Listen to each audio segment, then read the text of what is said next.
Party کی نمائندگی جناب فیصل کریم کنڈی صاحب کر رہے ہیں اور جمعیت علماء اسلام کی طرف سے سینیٹر کامران مرتضی صاحب میرے ساتھ ہیں۔ دیکھیے، ایک بات تو میں وضاحت سے عرض کر دوں کہ اوورسیز جو ہیں پاکستانی، وہ ہمارا اثاثہ ہیں، وہ پاکستان کا سرمایہ ہے اور ان کا پاکستان کی معیشت میں، پاکستان کی معاشی ترقی میں اور ادروائز پاکستان کی ویل بینگ میں ان کا ایک بڑا بنیادی کردار ہے۔ وہ ہمارا حصہ اس لیے ہیں کہ ان کی آدھی فیملیز یہاں پہ ہیں، آدھی وہاں پہ ہیں۔ ان کی شہریت دیگر ممالک کی ہو سکتی ہے، لیکن اس کے باوجود وہ پاکستانی شہری بھی ہیں جہاں جہاں پہ قانون الاؤ کرتا ہے۔ تو ایک بات وضاحت سے ہم کہہ رہے ہیں کہ اوورسیز پاکستانیز کا ووٹ کا حق ختم نہیں کیا گیا کل والی اور آج والی ترمیم میں، جو کہ آج سینٹ سے منظور ہوئی ہے۔ ووٹ کا حق نہ ختم کیا گیا ہے، نہ اس حکومت کی یہ پالیسی ہے کہ یہ ووٹ ختم کیا جائے گا۔ اعتراض اس بات پہ تھا کہ جب 2017 میں پارلیمان میں موجود تمام سیاسی قیادت، جس میں پاکستان تحریک انصاف بھی شامل تھی، جس میں جی ڈی اے جو آج ان کے اتحادی ہیں وہ بھی شامل تھے، جس میں شیخ رشید صاحب، حالانکہ ان کی صرف ایک سیٹ تھی، ان کو بھی 2017 کی جو الیکشن اصلاحات ہیں ان کو رکنیت دی گئی کہ پارلیمان میں موجود تمام جماعتوں کی رکنیت ہونی چاہیے اس کمیٹی میں۔ اس کمیٹی نے 103 سیشنز کیے تھے اور ایک مفصل رپورٹ تیار کی، جس کے بعد 1976 کا جو الیکشن کا قانون تھا، ریپرزنٹیشن آف پیپلز ایکٹ، اس کو ریپیل کر کے 2017 کا انتخابی ایکٹ جو ہے وہ متعارف کرایا گیا، اور اس میں کہا گیا کہ الیکشن کمیشن آف پاکستان بیرون ملک بسنے والے پاکستانیوں کے ووٹ کو وہاں سے کاسٹ کرنے کے انتظامات کرے گا۔ 2018 میں سپریم کورٹ آف پاکستان میں بھی یہ کیس چلا اور اس وقت کے چیف جسٹس عاقب نثار نے اس میں ٹیکنیکل ایکسپرٹس اپوائنٹ کرنے کا کہا، اور ساتھ میں الیکشن کمیشن کو کہا کہ آپ نے اب جو بھی ضمنی انتخاب آنا ہے اس میں اوورسیز پاکستانیوں کے ووٹ ڈالنے کی پائلٹ پروجیکٹ کی کوشش کرنی ہے، جس کے نتیجے میں 2018 کے ضمنی انتخابات میں سے لاہور کا حلقہ جو ہے اس کا انتخاب کیا گیا اور اس میں بہت زیادہ انتظامات کیے گئے، لیکن انفارچونیٹلی کچھ 5.25 یا 550 ووٹ ڈالے گئے تھے۔ 2018 کے انتخابات کے بعد ضمنی انتخابات میں اس وقت جو حکومت تھی اس وقت، انہوں نے کبھی الیکشن کمیشن کو دوبارہ پریس نہیں کیا کہ آپ اوورسیز کا ووٹ جو ہے وہ جو پائلٹ پروجیکٹس ہونے تھے اس کے لیے تحرک کریں۔ باہر کیف الیکشن کمیشن نے جو اسپینش ایک کنسلٹنٹ فرم تھی اس کو بھی انوالو کیے رکھا، جو کہ سپریم کورٹ آف پاکستان کے حکم کے تابع مقرر کی گئی تھی۔ وہ اپنی رپورٹ مرتب کر کے بھی آئے اور انہوں نے کہا کہ ایک بلاک چین ٹیکنالوجی ہے جو کہ انشور کرتی ہے کہ کسی سٹیج کے اوپر اگر انٹرنیٹ ووٹنگ ہو رہی ہے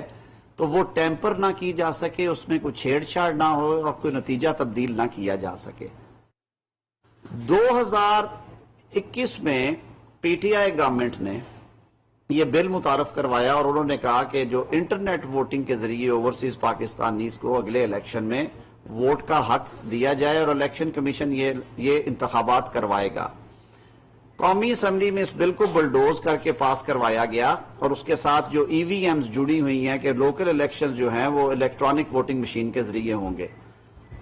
اس وقت کی متحدہ اپوزیشن 2018 میں آر ٹی جی ایس کے بیٹھنے کے بعد جو پاکستان کی سیاست کے ساتھ ہوا اور پارلیمان کے ساتھ جو ہوا وہ سب کے سامنے ہے۔ وہ کہتے ہیں کہ دودھ کا جلا چھاچھ بھی پھونک پھونک کے پیتا ہے۔ متحدہ اپوزیشن نے ان تجاویز کی مخالفت کی اور انہوں نے کہا کہ اس کے لیے ایک ہولسٹک کمیٹی بنائی جائے جس طرح 2017 میں بنائی گئی تھی،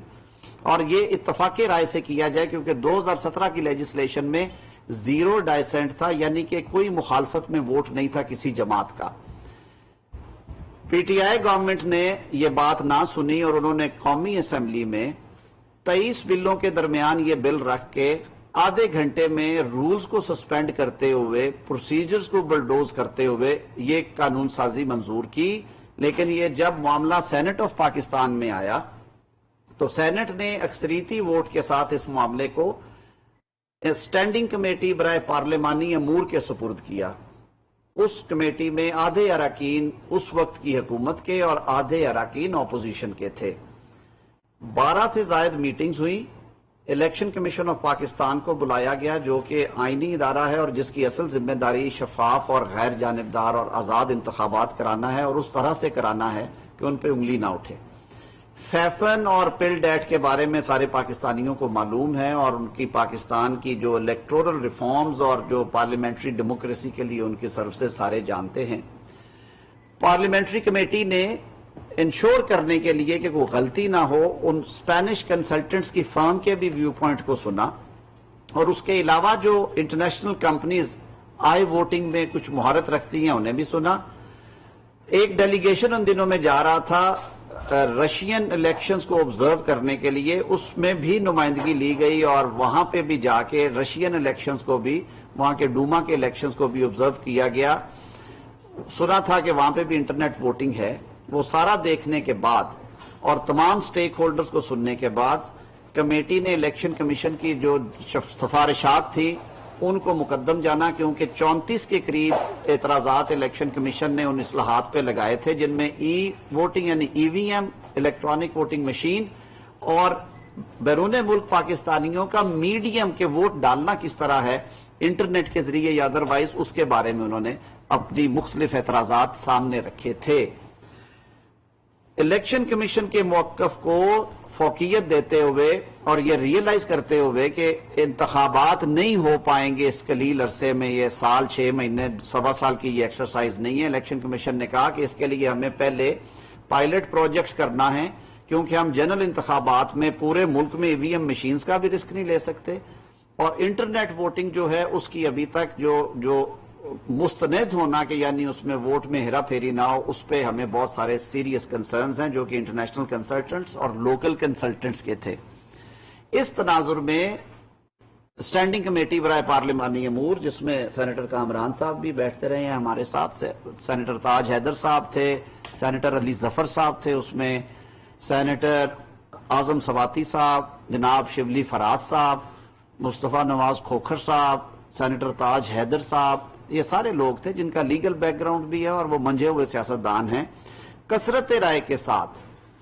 یہ جو بل تھا اس کو ریجیکٹ کیا گیا اور کہا گیا کہ یہ بات الیکشن کمیشن پہ چھوڑی جائے کہ وہ آئندہ انتخابات میں کتنے حلقوں میں الیکٹرانک ووٹنگ کروا سکتے ہیں اور کس طریقے سے کروائیں گے، اور یہ بات جائز اور صائب اس لیے سمجھی گئی کہ جو ادارہ الیکشن کروانے کے لیے آزاد خود مختار ہے، حکومت الیکشن نہیں کرواتی، حکومتیں گھر چلی جاتی ہیں، الیکشن کروانا، اس کے طریقہ کار وضع کرنا بجا ہے قانون کے تابع وہ صرف الیکشن کمیشن آف پاکستان کا اختیار ہے۔ تو اس تناظر میں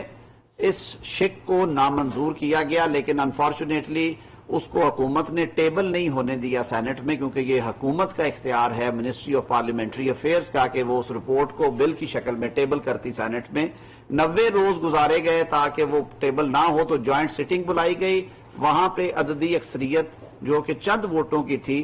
دوبارہ آپ سب لوگ وہاں پہ موجود تھے۔ قومی اسمبلی میں جب جوائنٹ سٹنگ ہوئی سینٹ اور قومی اسمبلی کی 2021 کے آخر میں، جس طرح سے بلڈوز کر کے یہ 2 پروویژن صرف جو تھی یہ کیری کروائی گئی، وہ آپ سب کے سامنے ہے۔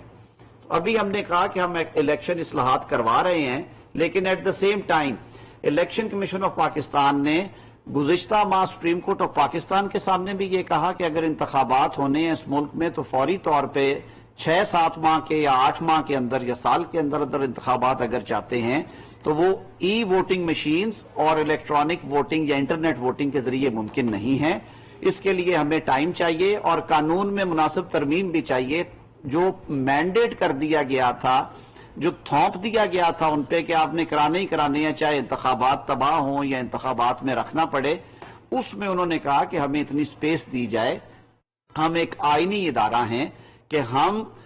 انتظامات کے کیپیسٹی کے مطابق ماڈرن ڈیوائسز کا استعمال کریں۔ رہی بات آج جو قانون رائج الوقت ہے، نہ اس میں انٹرنیٹ نہ اس میں اوورسیز ووٹرز کو حق رائے دہی سے محروم کیا گیا۔ جو بل پاس ہو کے اس کو ریپیل کر رہے ہیں اور وہ بھجوائے جا رہے ہیں اسینٹ کے لیے، نہ جو کل اور آج میں بل پاس ہوئے ہیں قومی اسمبلی اور سینٹ سے، ان میں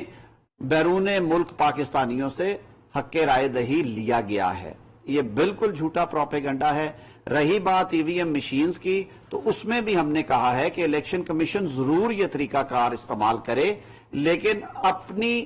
پالیسی کے مطابق۔ الیکشن کمیشن کا یہ کہنا تھا کہ جس ملک میں لوگ A T M machine use کرنے کے لیے انہیں 15 سے 20 سال لگے، اور یہ میرا اپنا تجربہ سنی ہوئی بات ہے، بے نظیر انکم سپورٹ میں جو غریب لوگوں کو 4,000 یا 5,000 ملتا ہے، وہ اے ٹی ایم مشین سے نکلوانے کے لیے کئی جو بزرگ عورتیں اور مرد ہیں وہ ایجنٹس کو 200 سے 300 روپیہ دیتے ہیں۔ تو ووٹ تو پھر ایک اور اس سے اگلی سٹیج ہے۔ میرا ذاتی خیال بھی یہ ہے کہ ہمارے ملک میں جو انٹرنیٹ کنیکٹیوٹی کے مسئلے ہیں، دور دراز علاقوں میں بجلی کی سپلائی اور وہ ساری چیزیں، اور جو لاکھوں کی تعداد میں پولنگ سٹاف ہے ان کی ٹریننگ ان مشینوں پہ کروانا، اور پھر مشین کی اتھینٹسٹی کے یہ واقعی ہی اس میں کوئی کسی قسم کی خرابی نہیں پڑے گی، یہ ساری باتیں الیکشن کمیشن نے اسیس کرنے کے بعد یہ کہا کہ مشین پہ اگر آپ الیکشن لے جانا چاہتے ہیں تو اسے بھی آپ درجہ بدرجہ کریں۔ تو ہم نے نہ یہ کہا ہے اس قانون میں کہ مشین استعمال نہیں ہو سکتی، بلکہ یہ معاملہ الیکشن کمیشن پہ چھوڑا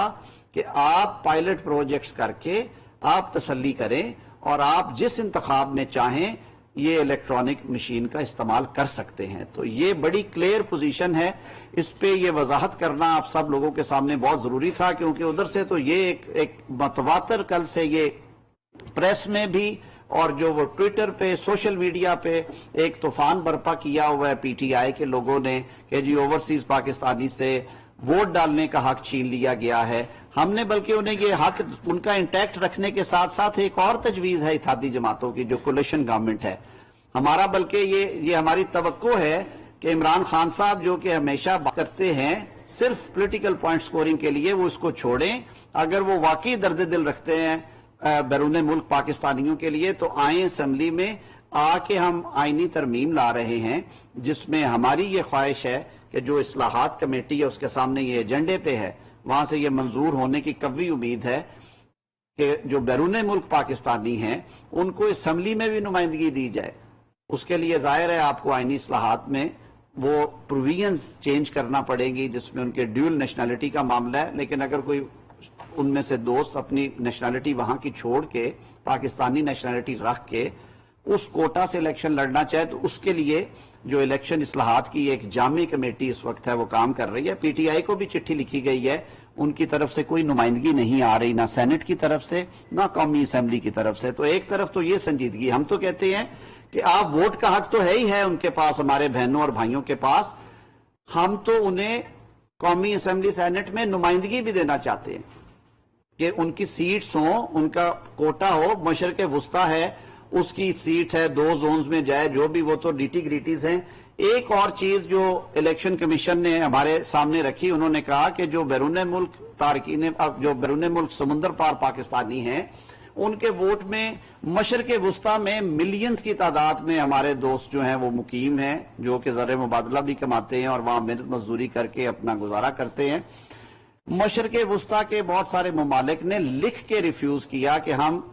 ان کو ووٹ ڈالنے کی ارینجمنٹس نہیں کر سکتے سفارت خانوں میں یا دیگر جگہوں کے اوپر۔ یہ ایسی ایکسرسائز ہے جو کہ ان کے مقامی قوانین کے مطابق اس میں کچھ پیچیدگیاں تھیں۔ یہ ساری باتیں آن ریکارڈ ہیں، تو ان کو سامنے رکھتے ہوئے یہ فیصلہ کیا الیکشن کمیشن نے کہ انتخابات متاثر ہو جائیں گے اگر یہ مناسب ترمیم نہ کی گئی، اور یہ ترمیم جس طرح سے کی گئی تھی وہ سب آپ کے سامنے تھی، اس لیے آج آپ کو زحمت دی۔ تو فیصل صاحب آپ کچھ ایڈ کرنا چاہیں؟ اب نیب کے بارے میں، نیب میں دیکھیے جی، نیب قوانین ایک عامر نے سن 2000 میں 99 میں انٹروڈیوس کروائے، سارے ملک کے سامنے ہے جو تاریخ ہے نیب قوانین کی کہ کس طرح 99 2000 2001 2 میں انہیں استعمال کیا گیا پولیٹیکل انجینئرنگ کے لیے۔ پوری پارلیمان کو مینج کرنے کے لیے لوگوں کو نیب نے اٹھایا، ان کی وابستگیاں تبدیل کروائیں۔ اس ٹائم پہ ہمیں یاد ہے کہ پاکستان پیپلز پارٹی میں ایک پیٹریوٹ گروپ بنوایا گیا، اور وہ تمام لوگ تھے جن کو نیب کے شکنجے میں کس کے ان سے کنسنٹ لی گئی کہ اب آپ پارٹی کے اندر ایک فارورڈ بلاک بنائیں گے۔ اس کے بعد بھی کمی نہیں رہی، بعد کے ادوار میں بھی Pakistan Peoples Party, Pakistan Muslim League نون ہو، اے این پی ہو، جے یو آئی ہو، کوئی بھی جماعت ہو، نیب نے پوری طرح سے